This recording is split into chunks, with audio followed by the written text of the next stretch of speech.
স্বাগত ডিবিসি সংবাদে আপনাদের সাথে আছি অর্ঘমিত্রা তরফদার। এবারে জানাবো খবরের বিস্তারিত। সরকার এ বছরের শেষের দিকে নির্বাচন আয়োজন করতে যাচ্ছে বলে জানিয়েছেন প্রধান উপদেষ্টা। বুধবার ঢাকায় রাষ্ট্রীয় অতিথি ভবন যমুনায় জার্মান সরকারের কমিশনার জারা ব্রুন প্রধান উপদেষ্টার সঙ্গে সাক্ষাৎ করতে গেলে তিনি কথা বলেন। সাক্ষাৎকালে প্রধান উপদেষ্টা অন্তর্বর্তী সরকারের সংস্কার কর্মসূচি বাস্তবায়নে জার্মানির সহযোগিতা চেয়েছেন। বলেন, নতুন বাংলাদেশের জন্য জার্মান সরকারের সব ধরনের সহায়তা দরকার। জার্মানির জনগণ ও দেশটির অর্থনীতি প্রশংসা করে তিনি আরও বলেন, জার্মানি বিশ্বব্যাপী ভারী শিল্প সহ অনেক ক্ষেত্রে নেতৃত্ব দিয়েছে।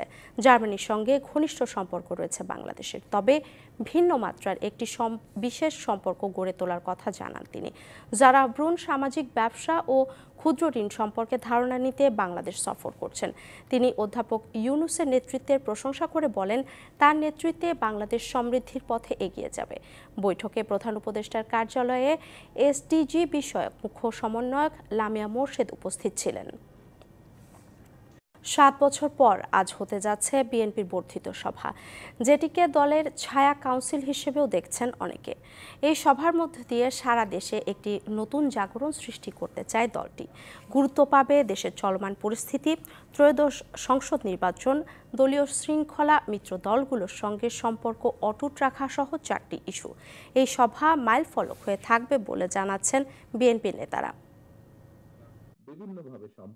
2018 সালের 3 ফেব্রুয়ারি রাজধানীর একটি হোটেলে দলের বর্ধিত সভা ডেকেছিলেন বিএনপি চেয়ারপারসন খালেদা জিয়া। গ্রেপ্তার আতঙ্কে তাড়াহুড়ো করে সীমিত পরিসরে অনুষ্ঠিত হয় সেই সভা। ওই সভার পর 8 ফেব্রুয়ারি BNP chairperson Zia orphanage trust দুর্নীতি মামলায় সাজা নিয়ে কারাগারে যান। এর আগে 2016 সালের মার্চে অনুষ্ঠিত হয় দলটির কাউন্সিল। জুলাই আগস্ট গণঅভ্যুত্থানের পর 5 আগস্ট পতিত শেখ হাসিনার পতনের পর দলটি আবার সাংগঠনিক তৎপরতা নিয়ে ঘুরে দাঁড়ায়। পরিবর্তিত পরিস্থিতিতে সাংগঠনিক কার্যক্রমের অংশ হিসেবেই বৃহস্পতিবার অনুষ্ঠিত হতে যাচ্ছে দলটির বর্ধিত সভা। তারেক রহমানের সভাপতিত্বে বর্ধিত সভায় স্বাগত বক্তব্য দেবেন বিএনপি মহাসচিব মির্জা ফখরুল ইসলাম আলমগীর। উদ্বোধনী বক্তব্য দেবেন ভারপ্রাপ্ত চেয়ারম্যান। অংশ নেবেন দলের বিভিন্ন স্তরের প্রায় 4000 নেতা। নির্বাচন সামনে রেখে এই বর্ধিত সভাকে খুবই সময়োপযোগী বলে মনে করেন দলটির নেতারা। আমরা বারবারই বলেছি যে আমাদের তৃণমূল পর্যায়ের নেতৃবৃন্দ কী আলোচনাগুলো করবেন, সে আলোচনার ভিত্তিতে আমাদের পরবর্তীতে একটা সিদ্ধান্ত নেওয়া হবে। তবে ঐক্যটা খুব জরুরি। গণতন্ত্রের ভিতকে শক্তিশালী করতে হলে আমাদের মধ্যে একটা ইউনিটি গড়ে উঠতে হবে। সেই ইউনিটির যেন খুব বেশি ইস্পাত কঠিন দৃঢ় ঐক্যের উপরে হয়, সুদৃঢ় হয়, এবং আগামী দিনগুলা যেন আমরা আমাদের লক্ষ্যে পৌঁছতে পারি, যে লক্ষ্যটা হলো একটা সুন্দর বাংলাদেশ গড়ে তোলা। জুলাই গণঅভ্যুত্থানের চেতনা, অন্যদিকে রাষ্ট্র কাঠামো মেরামতে 31 দফা প্রস্তাব, দুটি বিষয়কে গুরুত্ব দিয়ে বর্ধিত সভা থেকে একটি বার্তা দেওয়া হবে। সভা থেকে নির্বাচনমুখী রোডম্যাপে যাত্রা শুরু করবে বিএনপি। এখানে যে সমস্ত নেতৃবৃন্দ যারা আসবেন, যাদেরকে ডাকা হয়েছে, তাদের বক্তব্যের উপর ভিত্তি করেই তো কি চান তারা। কারণ অনেক দিন ধরে এই যে আমাদের এত বড় আন্দোলন গেল, তারপরে আরও নানা বিষয়, এখানে কোথায় কি অবস্থা, এখানে কি ধরনের রেজুলেশন প্রস্তাবাবলী গ্রহণ করা যায়, তাদের বক্তৃতার মধ্যে দিয়েই তো সেটা আসবে।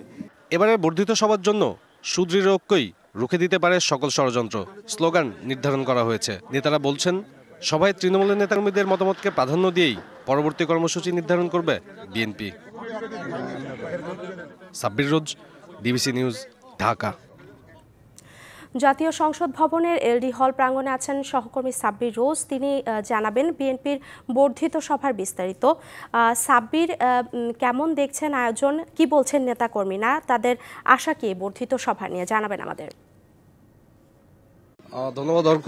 আপনি জানেন দীর্ঘ 7 বছর পর বিএনপির এই বর্ধিত সভা অনুষ্ঠিত হতে যাচ্ছে এবং নির্বাচনকে সামনে রেখে দলের সর্বস্তরের নেতাকর্মী, একদম মহানগর থেকে শুরু করে তৃণমূল পর্যন্ত, আহ্বায়ক সদস্য সচিব থেকে শুরু করে প্রতিনিধিদের বিএনপির পক্ষ থেকে এই বর্ধিত সভায় আমন্ত্রণ জানানো হয়েছে এবং এই বর্ধিত সভায় স্বাগত বক্তব্য রাখবেন ভারপ্রাপ্ত চেয়ারম্যান তারেক রহমান। এবং নেতাকর্মীরা যেটি প্রত্যাশা করছে যে এই নির্বাচনকে সামনে রেখে একটি দিক নির্দেশনামূলক বা নির্দেশনা তারা এইখান থেকে প্রত্যাশা করছেন। এবং সকাল থেকে আমরা এসে দেখছি সারা দেশের বিভিন্ন প্রান্ত থেকে নেতাকর্মীরা আসতে শুরু করেছেন। আমরা যদি তাদের কাছ থেকে শুনতে চাই যে আজকের এই বর্ধিত সভা নিয়ে তাদের প্রত্যাশা কি দলের কাছ থেকে, আমরা সরাসরি তাদের কাছে চলে যাচ্ছি। আচ্ছা, আপনাদের তো দীর্ঘ বছর পরে এরকম একটি আয়োজন, তো আপনারা কি আশা করছেন যে এখান থেকে কি মেসেজ পাবেন আপনারা? আজকের এই বর্ধিত সভায় আমাদের তৃণমূল থেকে শুরু করে আমাদের সকল পর্যায়ের নেতৃবৃন্দ এখানে থাকবেন।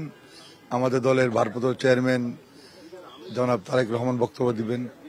আমরা এই বর্ধিত সভাতে অবশ্যই আমাদের নেতা আমাদের যেভাবে নির্দেশনা দিবেন, ইনশাল্লাহ আমরা মনে করি আগামী দিনে এই সকলে আমরা ঐক্যবদ্ধ হবে সেই নির্দেশনা মেনে চলবো এবং এই বর্ধিত সভার মাধ্যমে এই দল আরো বেশি সুসংগঠিত আরো গতিশীল হবে। নির্বাচনকে সামনে রেখে বরাবরই বিএনপি বলে আসছে যে প্রয়োজনীয় সংস্কার শেষে নির্বাচন, সেই অনুযায়ী তাগিদ একটা রয়েছে, সেটা থেকে কি নির্বাচনমুখী যাত্রার আনুষ্ঠানিক শুরু বলতে পারি কিনা? সংস্কার তো সকল সময় চলবে, একবার সংস্কারের জন্য যে নির্বাচন বিলম্বিত করা হবে সেটা ঠিক না।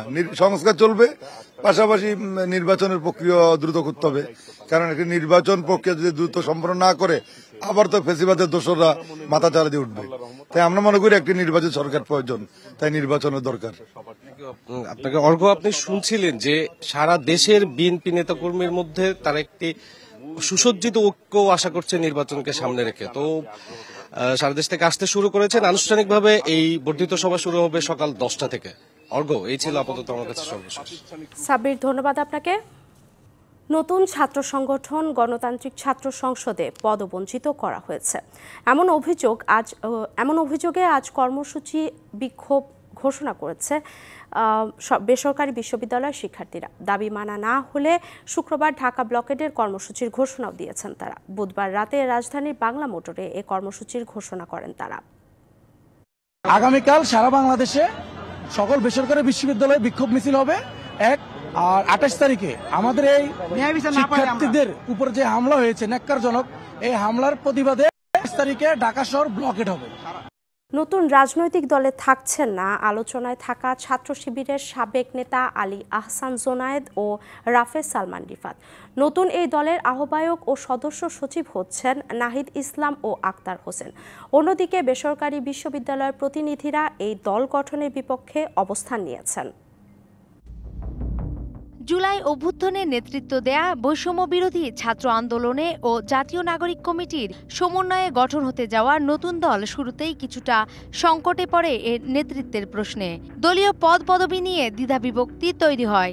এ নিয়ে গত কয়েকদিনে নানা আলোচনা ও বিতর্কের পরেও সংকট যে কাটেনি তা আবার স্পষ্ট হয়েছে ইসলামী ছাত্র শিবিরের সাবেক নেতা আলী আহসান জুনায়েদ ও রাফে সালমান রিফাতের ফেসবুক পোস্টে।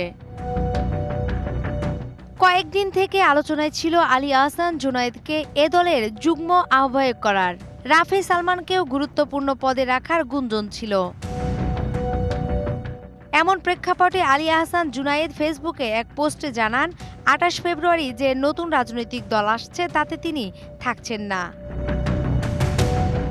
জুনায়েদের পোস্টটি শেয়ার করে রাফে সালমানও লিখেছেন তিনিও এ দলে থাকছে না।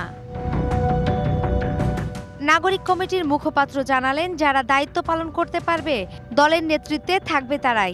বেশ কিছু পেয়েছি, আমাদের নেতৃত্ব পেয়েছি, অনেকগুলো তরুণ নেতৃত্ব আমরা পেয়েছি। এদের মধ্যে যে কেউই আসলে ক্যাপেবল হয়ে উঠবে একটা রাজনৈতিক দলের প্রধান হয়ে ওঠা বা দায়িত্বশীল পদে থাকা।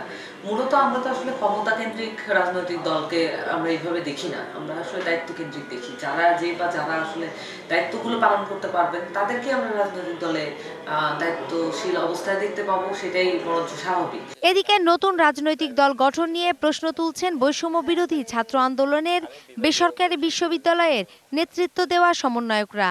যে আমাদের রক্তের পরে যে স্বাধীনতা আসছে, আমরা চাই বাংলাদেশের নতুন রাজনৈতিক বন্দোবস্ত হোক, যেখানে রাজনৈতিক দলের ইনকামের সোর্স, পাওয়ার এক্সারসাইজের জায়গা সবকিছু একদম স্বচ্ছ ওপেন থাকবে।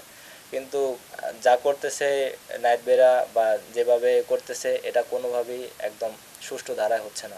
দেশের সংস্কারের বদলে রাজনীতিতে নতুন দল গঠন করলে ছাত্ররা জাতির প্রত্যাশা কতটুকু পূরণ করতে পারবে তা নিয়ে প্রশ্ন তোলেন বেসরকারি বিশ্ববিদ্যালয়ের সমন্বয়করা। নূপুর মাহমুদ, ডিবিসি নিউজ, ঢাকা। সন্ত্রাসী যেই হোক, যতই শক্তিশালী হোক, রক্ষা পাবে না।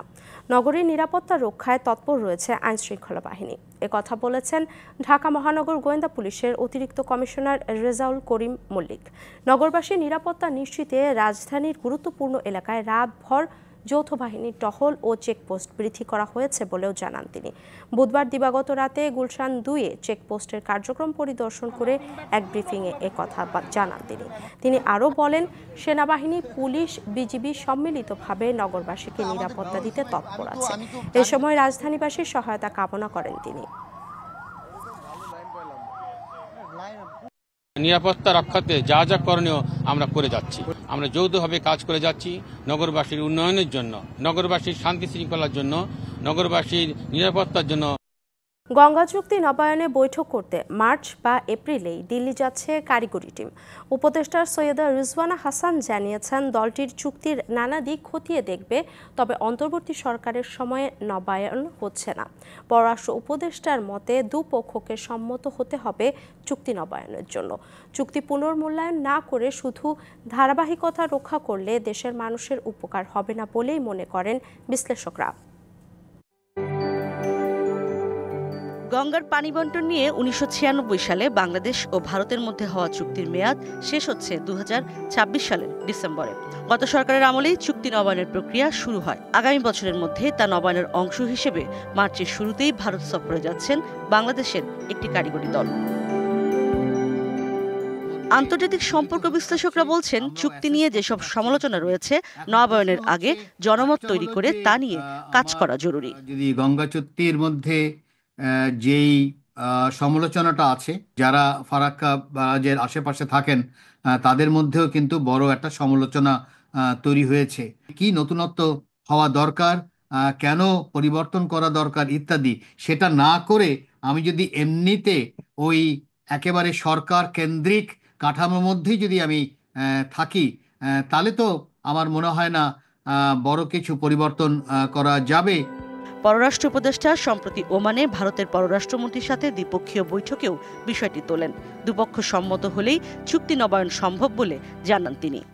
গঙ্গা চুক্তি তো এখন প্রসেস শুরু করতে হবে আমাদের পক্ষ থেকে এবং তাদের পক্ষ থেকে, যে এটা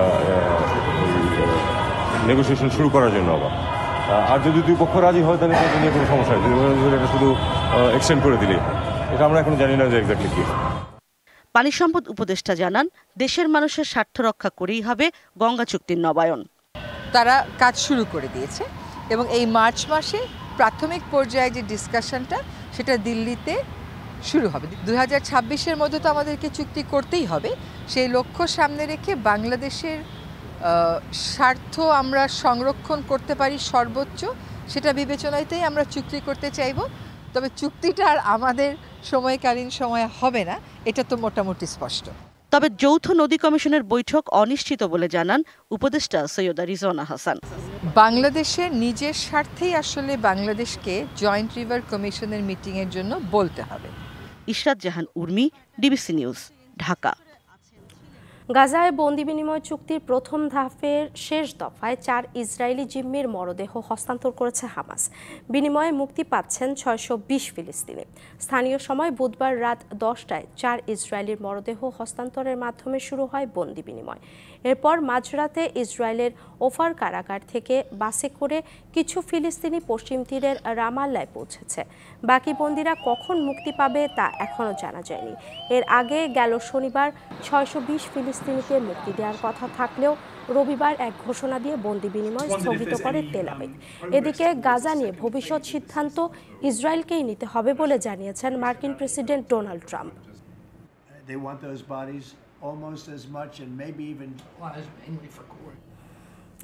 ডিবিসি সংবাদে এই ছিল এখনকার মতো। ডিবিসি নিউজের সংবাদগুলো পড়তে ভিজিট করুন dbcnews.tv আর ভিজিট করুন ডিবিসির ফেসবুক পেজ এবং ইউটিউব চ্যানেল। ডিবিসির সঙ্গেই থাকুন।